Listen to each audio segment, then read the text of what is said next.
사랑하는 성도 여러분, 또한 미국, 영국, 캐나다, 페루, 온두라스, 볼리비아, 엘살바도르, 아르헨티나, 독일, 프랑스, 러시아, 벨기에, 네덜란드, 중국, 일본, 파키스탄, 네팔, 인도네시아, 필리핀, 대만, 인도, 몽골, 이집트, 이스라엘, 케냐, 우간다, 콩고, 부룬디, 르완다, 탄자니아, 나이지리아, 스와질랜드, 남아프리카 공화국, 보츠와나, 코트디부아르 등 전 세계 및 전국의 4,600여 개 지교회 성도 여러분, 지성전 성도 여러분, 전 세계 인터넷을 통해 예배 드리는 모든 성도 여러분, 아동주일학교 어린이 여러분, 시청자 여러분, 오늘은 십계명 10번째 시간으로 내 이웃에 대하여 거짓 증거하지 말지니라 하신 제9계명에 대해 말씀을 증거합니다. 성도들 중에서나 세상 사람 중에서도 나는 거짓말을 하지 않는다 하고 자부하는 사람들이 종종 있기는 하지만 사실은 그런 사람들도 대부분은 크고 작은 거짓말을 하면서 살아가지요. 어두운 곳에서는 더러움이 잘 보이지 않아도 아주 밝은 빛이 비추이면 미세한 먼지나 얼룩까지 드러나는 것처럼 진실 자체이신 하나님께서 보실 때는 대부분의 사람이 거짓 증거를 하고 있다는 말입니다. 그렇다면 여러분에게는 과연 거짓이 없는지 이 시간 말씀을 통해 점검해 보시기 바랍니다. 그래서 하나님 앞에서 거짓이 조금도 없는 빛의 자녀들로 인정받을 수 있으시기를 주님의 이름으로 축원합니다. 사랑하는 성도 여러분, 거짓 증거란 첫째로 한 것을 하지 않았다고 하거나 하지 않은 것을 했다고 하므로 어떤 것을 사실과 다르게 말하는 것입니다. 거짓 증거가 얼마나 나쁜 것인지 확연히 드러나는 대표적인 경우는 재판하는 경우입니다. 재판석에서는 증인의 말이 직접적으로 판결에 영향을 주어 그 자리에서 결과로 드러나기 때문이지요. 거짓 증인으로 인해 무죄한 사람이 큰 손해를 입을 수도 있고 심지어 생사가 달라지는 일도 있습니다. 그렇기 때문에 하나님께서는 증언하는 사람도 증언을 듣고 판결하는 사람도 모두가 신중해야 함을 말씀하십니다. 신명기 19장 15절에 보면 사람이 아무 악이든지 무릇 범한 죄는 한 증인으로만 정할 것이 아니요 두 증인의 입으로나 세 증인의 입으로 그 사건을 확정할 것이며 하셨죠. 또 증인도 저 사람 그 증인 다른 증인에게 또 듣고 와서 하는 그런 증인이 아니라 직접 본 자, 직접 들은 자 이런 증인 세 증인의 입으로 그 사건을 확정할 것이라 합니다. 한 사람의 말만 듣고 남을 정죄하지 말고 여러 사람의 말을 들어보고 정황을 바르게 분별해야 한다는 것입니다. 또 이어지는 16절 20절에 보면 거짓 증인에 대한 형벌을 정하고 계십니다. 그가 곧 거짓 증거를 한 사람이 그 형제에게 행하려고 꾀한 대로 그에게 행하여 너희 중에서 악을 제하라. 곧 거짓 증인으로 인해 상대가 받을 뻔한 형벌을 거짓 증인 자신이 받도록 하라는 것이지요. 그런데 거짓 증거를 하지 말라는 말씀은 이렇게 공식적인 경우에만 해당되는 것은 아닙니다. 거룩하신 하나님의 자녀들이라면 일상생활 속에서의 사소한 거짓말들도 다 버려야 합니다. 상대에게 심각한 손해를 입히는 것이 아니라 해도 작은 거짓말 역시 비진리이지요. 때로는 직접 거짓말을 하지 않았다 해도 자신이 사실을 말해야만 할 상황에서 아무 말도 하지 않았을 때 이것이 거짓된 행함이 될 수도 있습니다. 한 예를 들어 자신이 범한 잘못에 대해 다른 사람이 애매히 누명을 쓰는 것을 보고도 자신에게 해가 올까 봐 모른 척 한다면 나는 거짓말을 하지 않았다 하고 떳떳하게 말할 수는 없을 것입니다. 가끔 당회장실에서도 이제 교회 주로 모이고 이렇게 매주 모이는데 어떤 대화가 오가면 그 말의 그 진실성을 이제 가려야 할 경우가 있는데 그럴 때도 알고 있으면서도 입 다물고 말하지 않는 그런 분들을 보게 돼요. 그러면 여러 차례 그런 분들이 여전히 입 다물고 또 자기가 섬기는 머리 되는 분이 있어서 그분을 차마 말 못해서 해야 할 말을 당회장님 앞에 하나님 앞에 하지 못하는 그런 경우들을 보게 됩니다. 혹은 물건값을 지불할 때 상대가 착각해서 거스름 돈을 더 많이 줬는데 욕심으로 인해 아무 말 없이 받아왔다면 이 또한 정직한 사람이라 할 수가 없지요. 하나님께서는 우리가 단지 거짓을 말하지 않는 것뿐만 아니라 마음 자체가 정직하여 말과 행실이 다 참되고 진실하기를 원하신다는 사실입니다. 그런데 거짓말 중에도 흔히 하얀 거짓말이라고 표현하는 경우가 있지요. 욕심이나 상대를 해치려는 악한 마음에서가 아니라 오히려 상대를 위하는 마음에서 거짓말을 할 때가 있는 것입니다. 일상적인 예를 들면 식사 때가 되어서 식사하셨습니까? 하는 질문을 받을 때 먹지 않았는데도 먹었습니다 하고 대답하는 경우가 있지요. 물론 좋은 의미로 하는 것입니다. 상대가 자신에게 마음 쓰지 않도록 상대를 배려하는 마음에서 그런 것입니다. 그러나 그것도 거짓말이지요. 그런 가벼운 거짓말이라 해서 하다 보면 결국은 자기도 거짓말쟁이가 되고 있으면서도 모르는 것이죠. 그래서 이런 가벼운 것이라 해도 거짓말이 아닌 참을 말해야 할 것입니다. 나 참 식사를 하지 않았습니다만 배가 고프지 않습니다 한다든가 먹고 싶은 마음이 없습니다 라고 진실하게 대답하면 좋지 않습니까? 성경에도 보면 종종 이런 경우가 나옵니다. 예를 들어 사울이 다윗을 무고히 죽이고자 할 때 주변 사람들이 다윗을 살리기 위해 사울을 속여야 했던 일이 종종 있었지요. 사무엘상 20장에 보면 사울의 아들 요나단은 자신이 다윗을 들에 숨겨 두었으면서도 사울에게 그 사실을 솔직하게 말하지 않고 다윗이 형들을 만나러 갔다고 말합니다. 사울이 살기가 등등하여 다윗을 찾기만 하면 즉시 죽이려고 하니 무고한 다윗의 생명이 위험한 상황이기에 요나단의 입장에서는 사실대로 말할 수가 없었던 것이죠. 이런 거짓말은 이제 하얀 거짓말인데 이런 거짓말을 너 해야 될까요? 안 해야 될까요? 생명을 살리는 일입니다. 이런 생명을 살리는 일은 해야 되는 것이고 내가 한마디 이렇게 거짓말하면 그 생명을 살릴 수 있습니다. 그리고 하나님께서도 칭찬하시는 것을 성경을 통해 볼 수가 있습니다. 자, 예를 들어서 출애굽기 1장 15절에 보면 산파 십부라와 부하가 나오죠. 바로 이제 왕이 그들을 불러서 이렇게 히브리 민족 그대 아이들을 낳거든 딸이면 살리고 아들은 죽이라고 명합니다. 그런데 19절에 보면 산파가 바로에게 대답하되 히브리 여인은 애굽 여인과 같지 아니하고 건장하여 산파가 그들에게 이르기 전에 해산하였더이다 하며 남자아이들을 죽이지 않으니까 왕이 다시 불러서 왜 너 명령을 거스리느냐라고 물은다 이 말입니다.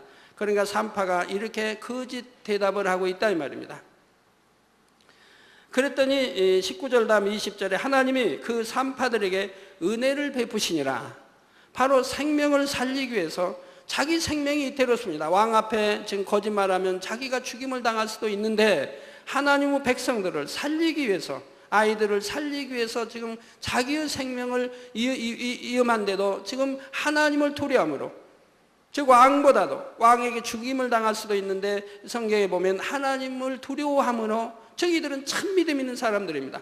그러므로 하나님의 백성인 그 아이들을 살인할 수가 없기 때문에 왕에게 거짓말로 보고하고 있다 이 말입니다. 그러므로 하나님이 그 산파들에게 은혜를 베푸셨다고 말씀하고 있는 것이라 이 말입니다. 이렇게 하얀 거짓말도 안 해야 할 거짓말이 있고 안 해도 되는 것은 안 해야 되지 않습니까? 그러나 이렇게 함으로 생명을 살리는 거짓말이라면 그건 하나님이 은혜 주시는 것을 볼 수가 있습니다. 여호수아 2장 6절에도 라합이 나오죠. 바로 기생 라합이 나오는데, 바로 이제 출애굽한 백성들이 정탐하러 들어왔는데 이 기생 라합 집에 왔습니다. 그런데 이 이제 소문을 누가 보고하고, 백성이 보고하고 정탐꾼이 숨어 있다고, 그러니까 이제 왕이 보냈습니다. 그래서 그 정탐꾼을 이제 내놓으라고 하니까 이제 이 기생 라합이 거짓말합니다. 그는 이미 도망을 갔다고, 도망갔다고 거짓말하죠. 그리고 자기 지붕에 벌려놓은 3대 숨겼습니다. 숨겨놓고 지금 거짓말하는 겁니다. 그렇기 때문에 이것도 하나님이 기뻐하심을 입어서 그와 그 가족들이 이제 구함을 받게 되는 거죠. 이렇게 하나님의 은혜 베푸시는 것을 봅니다. 다니엘 선지자 같은 경우는 한마디만 거짓말을 해도 사자굴에 들어가지 않을 수 있는데도 세상과 타협하지 않고 오직 하나님 말씀대로 정도를 걷기 위해서 생명을 두려워하지 않고 속이지 않냐고 바로 사자굴에 들어가는 이런 일이 있는 것을 보게 됩니다. 우리가 이런 것을, 그래서 거짓말도 분별을 잘해야 됩니다. 하지 않되 정말 생명을 구하는 좋은 선한 아주 좋은 일을 하면 해도 그것은 하나님이 기뻐하시는 거짓말도 있고, 이건 뭐 상대를 배려하는 입장에서 거짓말을 한다 하는 것은, 그런 것은 생명을 구하는 것이 아니기 때문에 거짓말하지 아니하는 그런 여러분이 되시면 이제 거짓말자가 아닌 참으로 거짓말하지 않는 사람으로 성결로 영으로 들어가기가 쉽겠죠.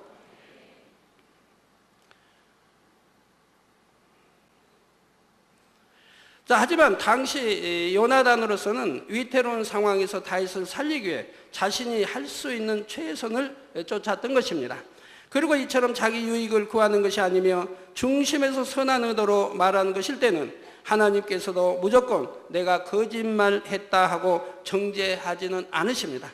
오히려 생명을 살리는 또 선한 좋은 일은 칭찬하시는 것을, 은혜 베푸시는 것을 볼 수가 있고요. 하지만 더 온전한 선의 차원에 이르게 되면 이런 상황조차도 생기지 않게 하나님이 해 주시지요. 굳이 하얀 거짓말을 하지 않고서라도 상대를 감동시킴으로 그 상황을 피할 수 있도록 하나님께서 역사해 주시는 것입니다. 그런데 어떤 사람들은 자기 유익을 쫓는 마음으로 거짓말을 하고 나서도 나는 선한 의도로 했다, 상대를 위해서 했다, 이렇게 말하는 경우가 있습니다. 그러나 중심을 보시는 하나님을 속일 수는 없지요. 사랑하는 성도님들은 정직한 마음을 이루고 위로부터 난 지혜를 받음으로 항상 덕스럽고 은혜로운 말을 할 수 있는 여러분이 되시기를 바랍니다. 성도 여러분, 두 번째로 어떤 말을 더하거나 빼서 전달하는 것도 거짓 증거에 해당합니다. 다른 사람의 말을 그대로 전하는 것이 아니라 자신의 생각과 느낌 속에 말을 더하거나 빼어서 엉뚱하게 전하는 경우를 말하는 것이지요. 그나마 좋게 전하는 것이라면 다행이지만 나쁘게 전하여 오해를 빚으니 문제입니다. 만약 글자 하나까지 그대로 전했다고 해도 억양에 따라서도 의미가 달라질 수 있고 장단에 따라서, 길고 짧음에 따라서 달라질 수가 있습니다. 예를 들어 똑같이 왜 그래 하는 것도 걱정스럽게 왜 그래 하는 억양이 다르고, 화가 나서 왜 그래 하고 따지는 듯이 말하는 억양이 다른 것입니다. 물론 사람이 녹음기처럼 상대의 말을 똑같이 전달하기는 어렵지요. 그렇지만 최대한 말하는 사람의 의도를 정확하게 전달하고자 노력해야 한다는 사실입니다. 제가 가끔 단에서 여러분들이 이제 간증 들었던 것을 전할 때가 있습니다. 그러면 간증을 뭐 자세히 물을 수도 없고 이제 악수하면서 드는 거, 짧은 시간에 드는 거를 되물어서 정확히 입력시킬 수도 없고, 그러나 내용이 은혜롭고 할 때는 단에서 즉석에 간증이 나갈 때가 있죠. 간증이 나갈 때 간증해 주면서도 내용은 같지만 상대가 이런 단어가 아닐 수도 있다고 할 때는 제가 미리 단에서 말하지 않습니까? 간증한 분이 이런 단어 표현을 쓰지 않았고 않았을 수도 있다라고 제가 미리 설명을 드리죠. 그러나 내용은 뭐 일치하기 때문에 해서 간증을 해드리는 경우를 여러분들이 종종 보셨을 것입니다. 그렇지 않으면 혹 믿음이 좀 은혜가 덜 된 분은 나는 그런 단어 쓰지도 않았는데 당회장님이 좀 거짓말하신다 할 수도 있기 때문에 그렇게 표현하는 것입니다. 제가 자, 비록 정확하게 전달할 수 있다 해도 은혜와 덕이 되지 않고 진리가 아닌 말이라면 전하지 않아야 하는 것이고요.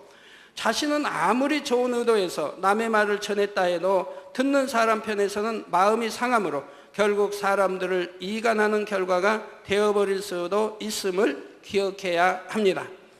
마태복음 12장 36절에서 37절에 내가 너희에게 이르노니 사람이 무슨 무익한 말을 하든지 심판날에 이에 대하여 신문을 받으리니, 이게 가치가 없는, 값어치가 없는 뭐 가벼운 말이라 해도, 그런 말이라 해도 심판날에 그 말에 대한 신문을 받는다 이 말입니다. 하나님 말씀이니 절대 그대로 되어지는 것이에요.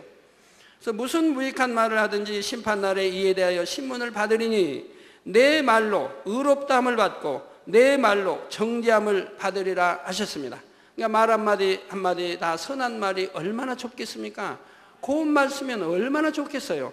자신도 좋고 상대에게 신뢰받아 좋고 이간질이 되지 않아 좋고 상대를 실족시키지 아니해 좋고 하나님이 보시기에도 너는 참 정직하다라고 인정해 주실 것이니 얼마나 좋고 또 영혼이 잘 되니 좋고 또 영으로 들어가니 좋고 성결로 들어가 신부단장 자리에 새 사람 들어가니 모든 면에서 좋지 않습니까?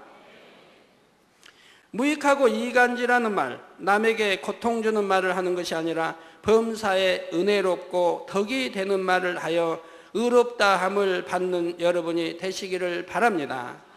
셋째로 상대의 마음을 알지 못하면서 판단하고 헤아리며 비판하는 말을 하는 것도 거짓 증거에 해당합니다.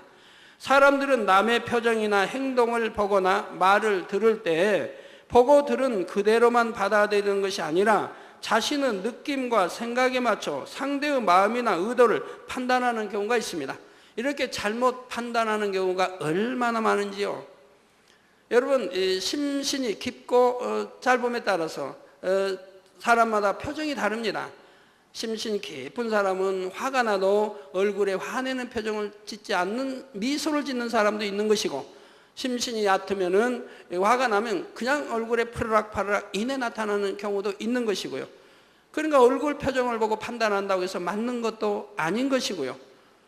또 입에 나온 말을 가지고 그대로 또 믿을 것도 아니 되고요. 판단해도 아니 되는 것이고요. 여러분 부부간에는 많이 그렇지 않습니까? 나는 당신을 사랑해. 그리고 밖에 나가서는 다른 일을 한다 이 말입니다. 좋지 않은 일을. 그러면 그건 거짓말하는 거 아닙니까? 사랑한다는 말이 거짓말이지요. 그럼 당신을 사랑하면 또 당신 씨는 남편이 자기를 사랑한다니까 아주 좋아하지요. 서로가 마찬가지예요. 이렇게 참 입술의 말과 전혀 다른 이러한 것을 얼마든지 우리가 볼 수 있지 않습니까? 사랑한다고 해서 꼭 사랑해서 사랑한 게 아니고 미워하면서도 사랑한다고 표현할 수 있는 것이고 입술의 말만 가지고도 믿을 수가 없는 것이지요.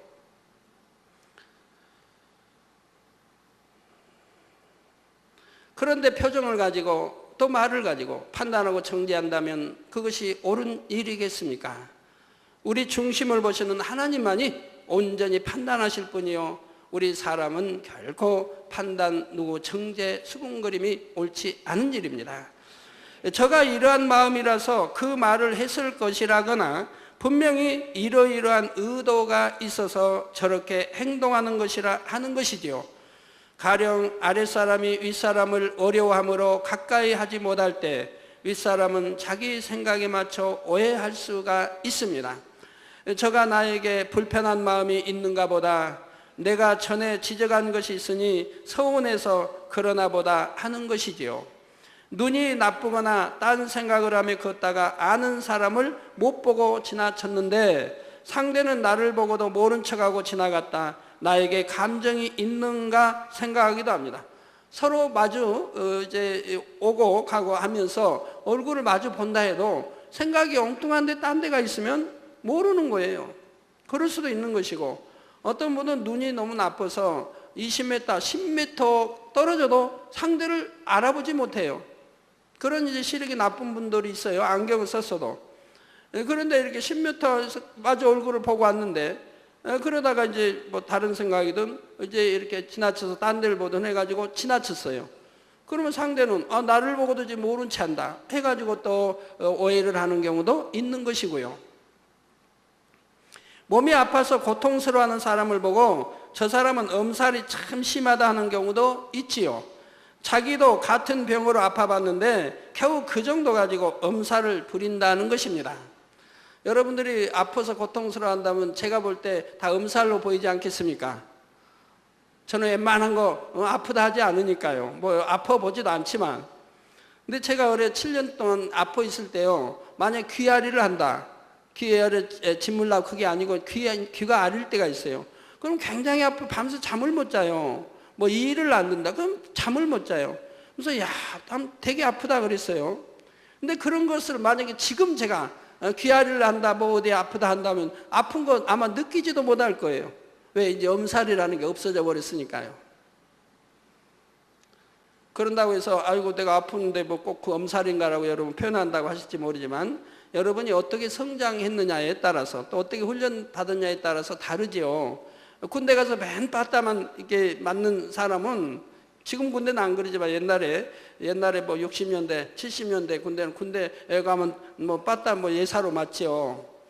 늘 맞아버리다 하면 다음에는 별거 아닌 거예요. 근데 처음 맞는 사람은 한 대만 맞고도 막 비틀지요. 그냥 이러죠. 자주 맞아버리다면 이제 별거 아니에요.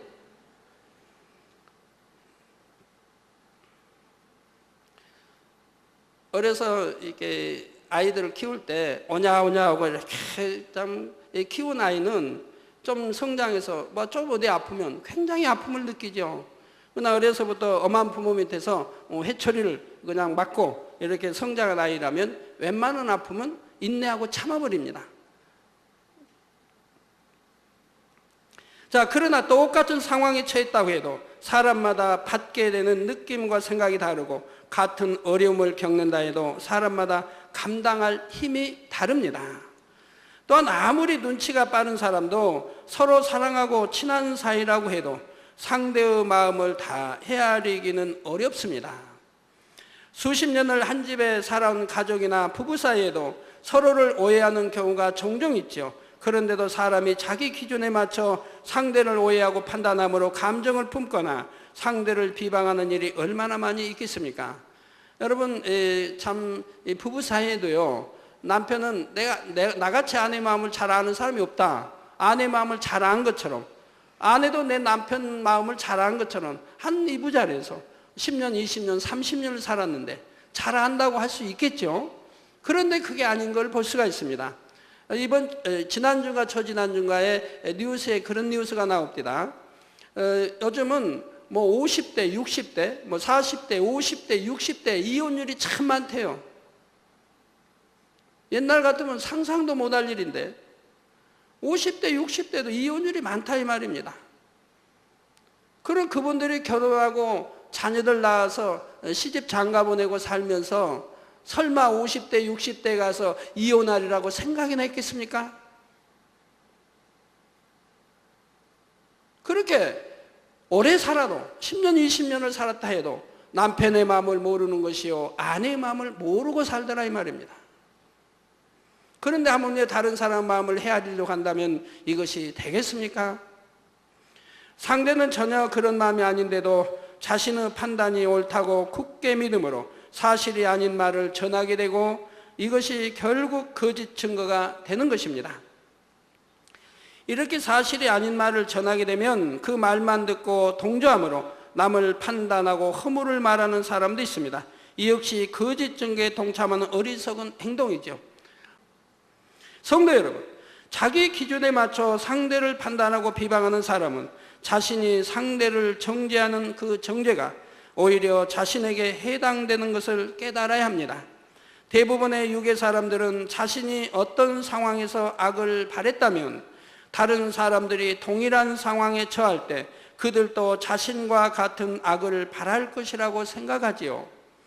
다시 말해 자신에게 속이는 마음이 있기 때문에 상대가 자신을 속이는 것이라 의심하며 어떤 장면을 보고 나쁜 생각이 들었다면 상대도 그런 생각을 할 것이라고 판단하게 됩니다. 자신에게 남을 무시하는 마음이 있으니 상대의 행동을 오해하여 저가 나를 무시한다, 교만하다 말하는 것이고요. 여러분 자신이 이런 오해를 당한 경험이 있다면 애매히 정죄당하고 비판을 받을 때 얼마나 힘들고 괴로운지 아실 것입니다. 그러므로 여러분 자신이 먼저 이렇게 자신의 생각과 기준에 맞춰 판단 정지하는 일이 없으시기를 부탁드립니다. 마태복음 7장 12절에 그러므로 무엇이든지 남에게 대접을 받고자 하는 대로 너희도 남을 대접하라. 이것이 율법이요 선지자니라 했고, 또 마태복음 7장 1절에서 5절에는 비판을 받지 아니하려거든 비판하지 말라. 너희의 비판하는 그 비판으로 너희가 비판을 받을 것이요 너희의 헤아리는 그 헤아림으로 너희가 헤아림을 받을 것이니라. 즉 하나님은 판단하지 말라, 청지하지 마라, 수군거리지 마라, 남을 비판하지도 말라, 헤아리지도 말라고 말씀하고 있는 것입니다.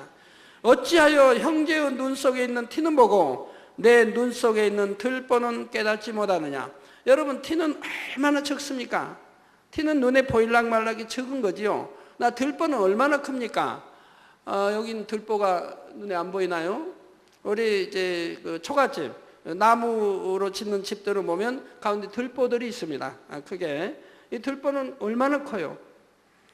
그런데 어찌하여 형제의 눈 속에 있는 티는 보고 내 눈 속에 있는 들보는 깨닫지 못하느냐. 즉 남을 판단하고 정죄하는 사람은 들보가 있는 사람, 즉 너무너무 악한 사람임을 말씀하고 있는 거예요. 보라, 내 눈 속에 들보가 있는데 어찌하여 형제에게 말하기를 나로 내 눈 속에 있는 티를 빼게 하려 하겠느냐. 외식하는 자요. 이런 사람들을 외식하는 자라고 말합니다. 오늘날 보지도 알지도 못하고 얼마나 많이 판단 정지하고 수군거리고 헤아리는 사람들, 더군다나 양떼를 친다고 하는 하나님의 종들이 그런다면 그건 다 우리 주님이 하나님이 말씀하실 때 외식하는 자라고 말씀하신다 이 말입니다. 외식하는 자들이라 이 말입니다. 또 자기들도 말씀대로 행치도 아니하면서 판단하고 정지하는 것이라 이 말입니다. 말씀대로 행하고 말씀대로 준행해 산다면 하나님이 능력도 주시고 권능도 주셔서 스스터인데 말입니다. 그래서 외식하는 자여, 먼저 내 눈 속에서 들보를 빼어라. 그 후에야 밝히 보고 형제의 눈 속에 티를 빼리라 했습니다. 즉 왜 들보를 뺀 사람은 형제의 눈을 티를 빼도 됩니까? 그는 이미 성결됐기 때문에. 들보를 빼냈다면 그는 마음에 악이 없는 성결된 사람이기 때문에 그런 사람의 형제의 티를 볼 때는 정말 사랑으로 본다 이 말입니다. 사랑으로 지적하고 사랑으로 감싸고 사랑으로 보는 것이라 이 말입니다. 상대의 허물을 말하며 이를 비판하는 사람은 자신이 상대보다 더 큰 악을 행하고 있음을 알아야 하며 자기 악을 버리고 성결될 때라야 다른 사람의 잘못도 분별할 수 있다는 것이지요. 그러나 사실 마음의 악을 다 벗어버리면 상대방의 허물을 보려고 하지도 않습니다. 오히려 좋은 것을 보기 원하며 상대에게 허물이 있다 해도 덮어주려고 하지요. 야고보서 4장 11절에 보면 형제들아 피차에 비방하지 말라. 서로 비방하지 말라. 형제를 비방하는 자나 형제를 판단하는 자는 곧 율법을 비방하고 율법을 판단하는 것이라. 내가 만일 율법을 판단하면 율법의 준행자가 아니요 재판자로다. 저 형제를 비방했다고 하면 또 형제를 이제 판단하고 정죄, 수군거리 다 마찬가지입니다. 했다고 헤아리고 다 마찬가지요. 그랬다고 하면 그는 우리는 피조물로 하나님의 법을 이렇게 준행하는 자, 지키는 자가 되어야 되는데 오히려 판단하니 재판장이 되어 있다 이 말입니다. 재판장은 오직 한 분, 하나님이신데 스스로가 재판장이 되어 있으니 얼마나 교만의 극치를 달리고 있는 것입니까? 즉 교만해져 버렸다 이 말입니다. 아담과 하와가 왜 선악과를 따먹었습니까? 교만해졌기 때문에 그러죠. 뱀의 강교한 말에 속아서 하나님처럼 되려고 하는 이런 교만기가 생기니까 이제 선악과가 예전 선악과가 아니라 먹음직하고 보암직하고 탐스럽게 생겼더라 이 말입니다. 하나님처럼 되고자 하는 이런 교만이 생기니까. 형제를 판단하고 비방하는 것은 곧 재판장이신 하나님처럼 되고자 하는 큰 악이라는 말씀이지요. 여러분 중에는 이러한 큰 악을 행하는 일이 결코 없으시기를 주님의 이름으로 부탁드립니다. 여기서 한 가지 더 명심할 것은 사람이 자기 생각을 동원하여 하나님의 말씀을 판단하는 말을 해서는 결코 안 된다는 것입니다. 사람의 한계로는 도무지 불가능한 일이라 해도 하나님께서는 능히 하실 수 있습니다. 그러니 여러분 가운데는 하나님의 말씀에 대해 사람의 생각을 동원하여 잘못되었다 판단하는 일이 결코 없으시기를 주님의 이름으로 부탁드립니다.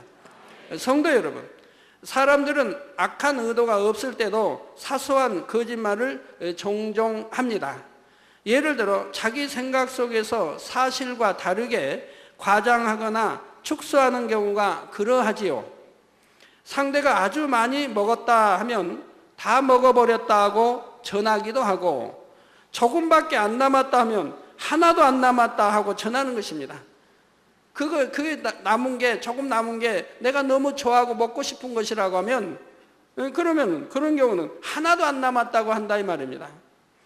혹은 겨우 두세 사람이 어떤 일에 대해서 동일한 의견을 말하는 것을 듣고 나서 모두가 다 그렇게 말하더라 하는 것입니다. 하나님을 속여서는 안 되지요. 교회도 머리를 속여서는 안 됩니다. 왜 루시퍼 딸은 3분의 1의 천사가 버림을 받았겠습니까?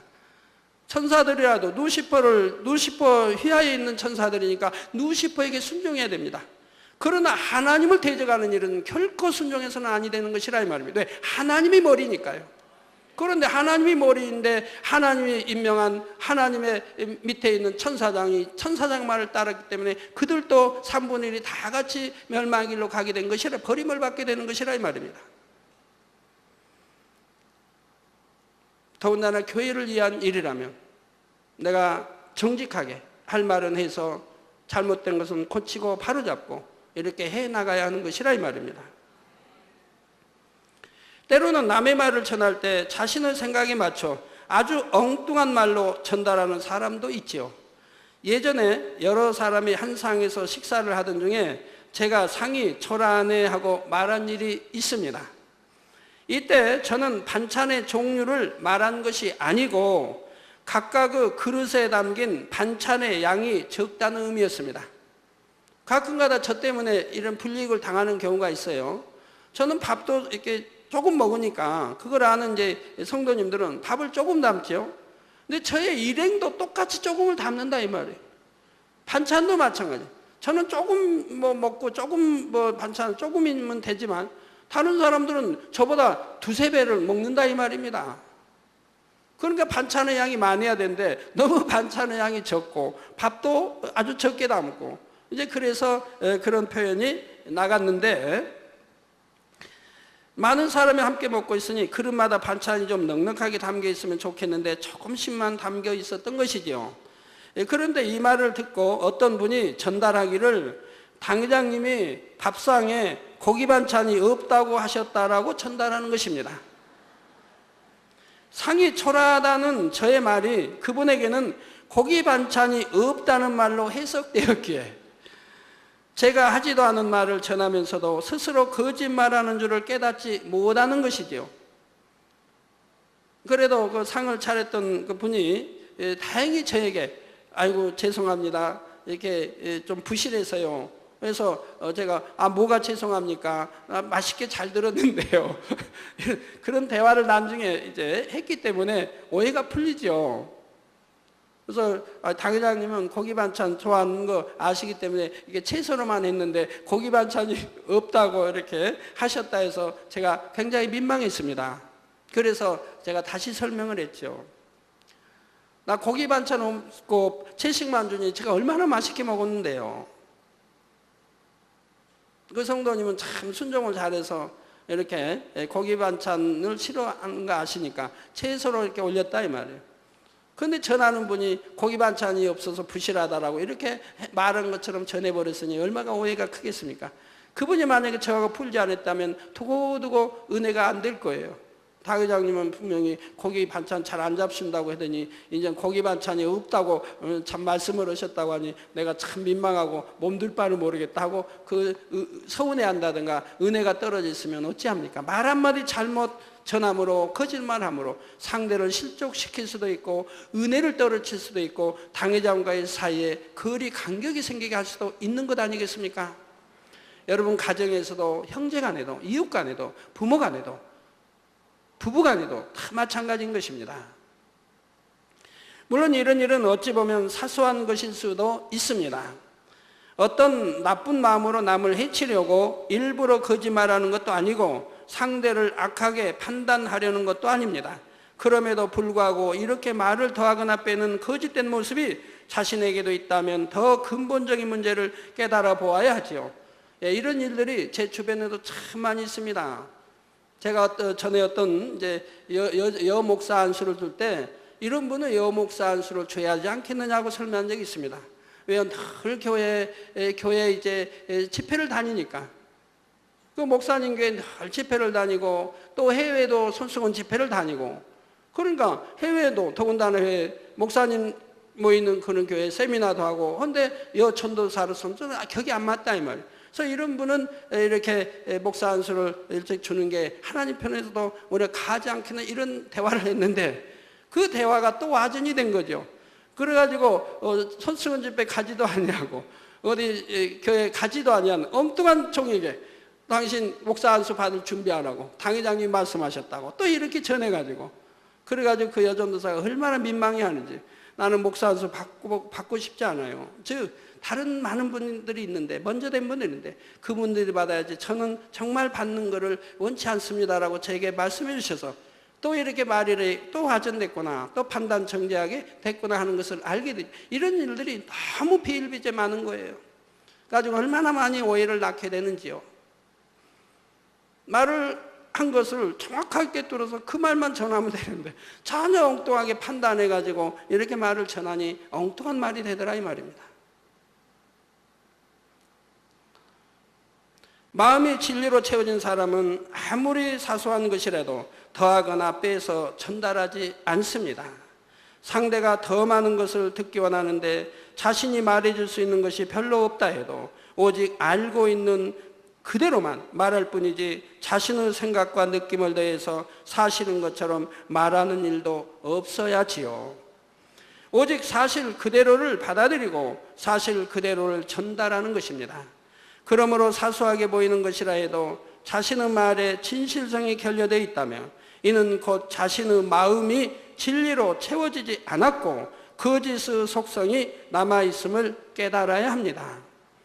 그 거짓의 뿌리를 다 뽑지 못한 사람은 어떤 긴박한 상황을 만나게 되면 남을 해롭게 하는 거짓말도 능히 하게 될 가능성이 있는 것이지요. 여러분은 아무리 사소한 것이라도 흘려버리지 말고 발견하는 대로 철저히 벗어버림으로 온전케 변화되는 계기로 삼으시기 바랍니다.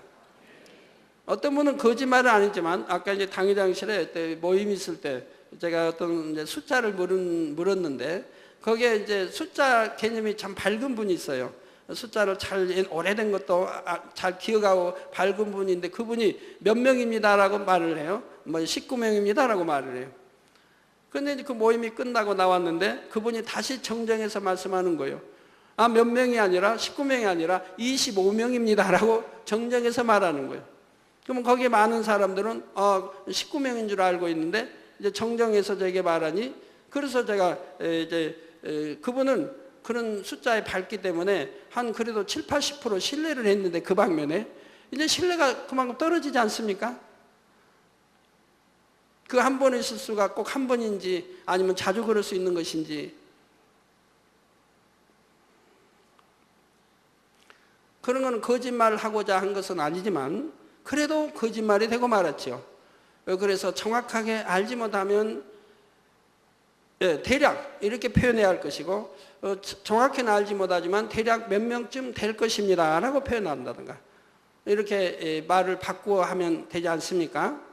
근데 몇 명입니다 딱 했는데 나중에는 전혀 그 몇 명이 아닌 많은 그 숫자의 차이가 지더라 이 말입니다.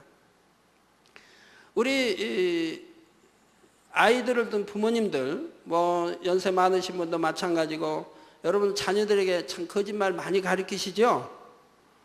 여러분 자녀들의 거짓말 많이 가르치시죠? 아닙니까? 그럼 여러분 자녀들이 왜 거짓말쟁이가 되었는데요? 여러분들이 뭐 들어서 알지만, 무슨 말씀인지 알지만, 그래도 처음 오신 분들에 해서 한번 말씀해 드리죠. 부모님들이 자녀들에게 거짓말을 곧장 가르칩니다. 그 자녀들이 성장한 다음에 또 거짓말을 하죠, 부모님께. 뭐 성적표가 나빠서 뭐 통신표를, 뭐 요즘은 모르겠습니다만 옛날에 방학하면 통신표를 갖다 부모님에게 보여있고 도장을 찍어 와야 돼요. 그러면 성적표 다 나오죠. 몇 점 맞았는가. 등수도 나오고 옛날에는. 그러면 성적이 나쁘면 부모님에게 매맞고 혼나니까 성적표를 그냥 숨기게 되죠. 숨기고 도장은 몰래 부모님 안 계실 때 몰래 어디다 둔거하니까 훔쳐가지고 도장 찍어서 보내죠. 그런 경우들이 있었지요. 그 부모님이 이제 물으면 통신표 아직 안 나왔다고. 방학 끝나면 언제 해도 들통나고 매맞을 일을 이제 미루게 되는 거죠. 그냥 거짓말을 해요. 나중에 이제 들통나면 너에게 거짓말하고 부모 속였느냐 하면 이제 속였느냐고 또 책망하지요. 그런데 그 아이가 거짓말을 하도록 누가 가르쳤는데요? 부모님이 가르치지 않습니까? 나는 그렇게 가르친 적 없는데요. 정말 거짓말 가르친 적 없다면 그분은 정직하게 사는 분이겠고요. 자, 이런 예들이 있습니다. 전화가 왔어요. 지금 딸이 집에서 전화를 받았어요. 근데 엄마에게 돈을 이제 빌려주고 독청하는, 그걸 엄마의 친구한테 전화가 온 거예요. 그래서 이 딸이 지혜롭게 전화기를 막았습니다. 통화한 걸 막고, 엄마, 지금 누구한테서 전화 왔는데? 라고 전화합니다. 그럼 엄마가, 야, 나 없다고 해라. 시장 갔다고 해라. 어디 뭐 갔다고 해라. 그래, 거짓말을 가리킨다. 그러면 딸은 뭐 태연하게, 우리 엄마 지금 시장 갔는데요? 지금 안 계시는데요? 언제쯤 오냐? 모르는데요? 거짓말을 예사로 한다 이 말이에요. 또 아빠 씨도 마찬가지죠. 일요일 날 이제 논문에서 잠 좀 자려고 하는데 친구한테 전화가 왔어요. 그러니까 전화 오면 그 전화는 만나면 친구야, 우리 저기 뭐 낚시 가자, 아니면 골프 치러 가자 하는 이제 친구예요. 아니면 어디 놀러 가자, 뭐 한잔 하자. 그래 이제 그런 이제 친구. 그래 이제 딸이 이제 아빠, 지금 아빠 친구들한테 전화가 왔는데요. 그럼 아빠가, 야, 나 없다고 그래. 나갔다고 그래. 이렇게 거짓말을 한다 이 말. 그러면 자녀는 또 태연하게 아빠 주무시는데 방에 계신데도 우리 아빠 지금 뭐 친구 만나러 갔어요. 어디 나갔어요. 그러고 또 거짓말을 하죠. 어려서부터 이렇게 예를 들어서 이런 것 저런 거 해서 거짓말을 주입시켜 가르쳤다 이 말입니다. 거짓말을 하도록 가르쳤다 이 말입니다. 그러니 자녀들이 거짓말장애가 되죠. 그리고 이제 컸으니 자기가 거짓말장애니 부모를 속이는 건 예사로 속인다 이 말. 그러나 이제 부모는 왜 나를 속이느냐? 나쁜 애라고 그러죠. 나쁜 애로 누가 만들었는데? 부모님이 만들었는데. 그런 일들이 얼마나 많이 있습니까? 전 지금까지 참 자녀들 키우면서 한 번도 그런 거짓말을 가르쳐 본 적이 없습니다.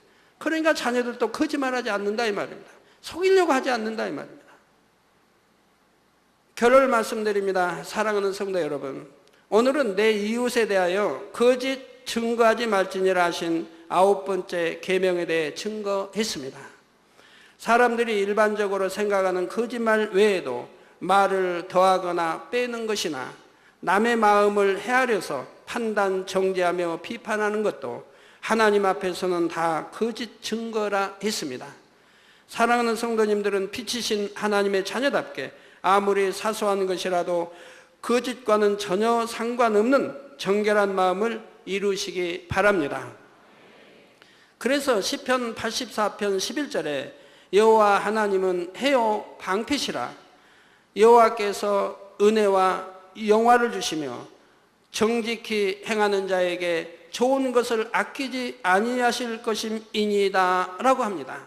즉 정직히 행하는 자에게, 우리 아버지 하나님은, 여호와 하나님은 정직한 자에게, 정직히 행하는 자에게 좋은 것을 아끼지 아니하신다.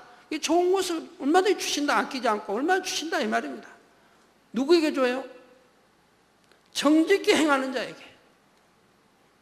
오늘도 제가 실업인 이제 선교회 당장실 이제 인사 와서 그분들에게 제가 권면하기를, 절대로 나라 법 어기지 말고, 무슨 일에 사업을 하든 속이지 말고 정직하게 정도를 걸어서 할 때 우리 하나님이 함께 하시고 기도하는 거에 응답해 주시고 축복을 해 주십니다. 그러나 내가 거짓말할 때, 속일 때, 어떤 법을 어길 때는 하나님이 외면하시니 여러 가지 이제 시험과 어려움들이 오게 되는 거죠.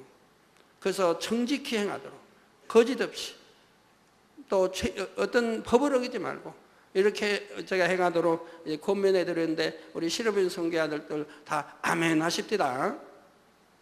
그래야 축복을 받아간다 이 말입니다. 하나님 말씀대로 정직히 행하는 자에게 좋은 것을 아끼지 아니하시고 주신다 이 말입니다. 이게 정직한 마음이 돼야 되겠죠. 거기다 정직히 행할 때는 하나님이 기도하는 대로 응답이 척척 오는 거죠. 그래서 28일 특별 이번 철야 동안에 여러분 간구하는 것들 응답받아 하나님께 영광들 다 돌리시기 바랍니다. 하나님께서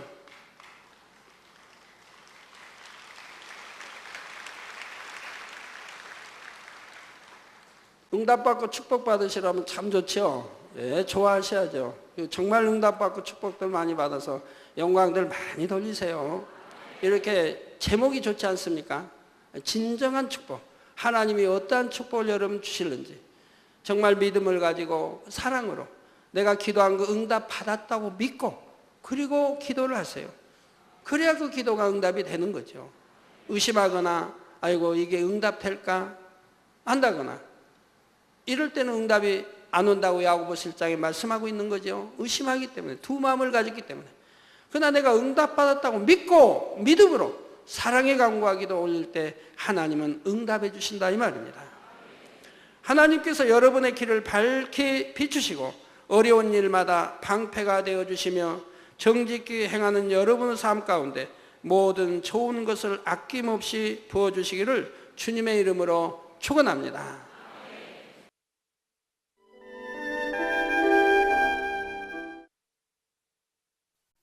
환자를 위한 기도를 하겠습니다. 아픈 곳이나 연약한 곳 위에 손을 얹고 기도받으시고, 아프지 않으신 분들은 가슴에 손을 얹고 마음의 소원을 위해 기도받으시기 바랍니다. 전지전능하신 하나님께서는 시공을 초월해 역사하십니다. 하나님께서는 여러분의 믿음대로 역사해 주십니다. 이 시간 여러분이 어느 곳에 있을지라도 믿음으로 기도받으시면 반드시 하나님의 놀라운 권능을 체험하실 것입니다. 할렐루야. 전능하신 사랑의 아버지 하나님, 이 시간 텔레비전을 통해 기도받는 모든 하나님의 자녀들 위해, 모든 GCN의 시청자들 위해 친히 안수하여 주옵소서. 시공간을 초월하여 전 세계 어느 곳에 있든지 이 시간 믿음으로 기도받는 모든 시청자들 위해 친히 안수하여 주시옵소서. 믿어지는 믿음을 주옵시고 모든 부정적인 생각과 의심의 세력을 물리쳐 주옵소서. 모든 시험 환난도 물리쳐 주옵소서. 머리 끝에서 발끝까지 오장육부 뼈 마디마디 온몸의 신경과 조직과 세포에 이르기까지 아픈 곳마다 성령의 불로 태우시고 주님의 보혈로 씻어 주옵소서. 창조의 제상의 권능으로 역사하여 주옵소서. 예수 그리스도의 이름으로 명하노니 원수마귀 사단아, 모든 질병균 연약함아 물러가라. 모든 유행성 질병균들아 물러가라. 모든 불치 난치병들과 풍토병 신종 질병들도 성령의 불로 태움받고 깨끗하고 강건함을 받을지어다. 위암, 폐암, 간암, 유방암, 자궁암, 대장암, 피부암 등 각종 암과 에이즈, 백혈병, 뇌졸중, 심장병, 폐병, 위장병, 각종 부인병, 고혈압, 저혈압, 당뇨, 피부병, 모든 염증도 깨끗함을 받을지어다. 소아마비, 중풍, 관절염, 디스크도 온전함을 입으며 요통, 두통, 신경통을 비롯한 모든 통증은 사라질지어다. 각종 사고의 후유증도 깨끗하고 온전함을 받으라.